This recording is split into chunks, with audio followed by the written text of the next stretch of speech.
જૂનાગઢના કેશોદ તાલુકાના યર ગામમાં ચાલુ વરસાદી માહોલ અને વધતા ડેન્ગ્યુના કેસો વચ્ચે ગ્રામજનોના આરોગ્યના હિતમાં મેડિકલ કેમ્પનું આયોજન કરવામાં આવ્યું હતું। કેશોદ તાલુકાના વિરોધ પક્ષના નેતાએ ગામના લોકો માટે કેવદરા પીએચસી સેન્ટરની ડોક્ટર ટીમ સાથે સંકલન કરીને પંચાયત ઓફિસ ખાતે કેમ્પ યોજાવ્યો હતો।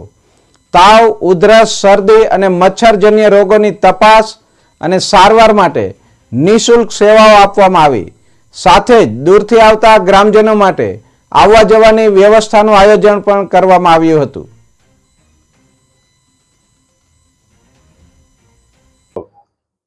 મેડિકલ કેમ્પનું આયોજન કરવામાં આવ્યું છે।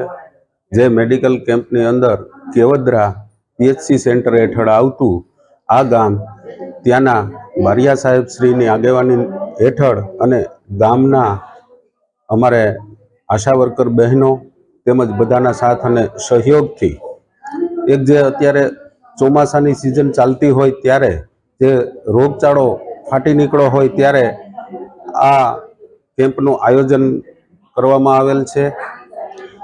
સાથે સાથે મારે એ પણ કહેવું છે કે આપણે ગામની અંદર કોઈ પણ ગામની અંદર જ્યાં પાણી ભરાતું હોય અથવા તો કોઈ ટાયર હોય, પ્લાસ્ટિક હોય જેની અંદર પાણી ભરાતું હોય અને એમાં મચ્છરો થતા હોય તો એના ત્રાસના હિસાબે આવા રોગચાળાઓ ફેલાય છે। તો આજુબાજુના વિસ્તારો સ્વચ્છ રાખવા જરૂરી છે, જેથી આપણે તંત્ર દોડતું ન થાય। થોડીક આપણે પણ તકેદારી રાખવી એ પણ જરૂરી।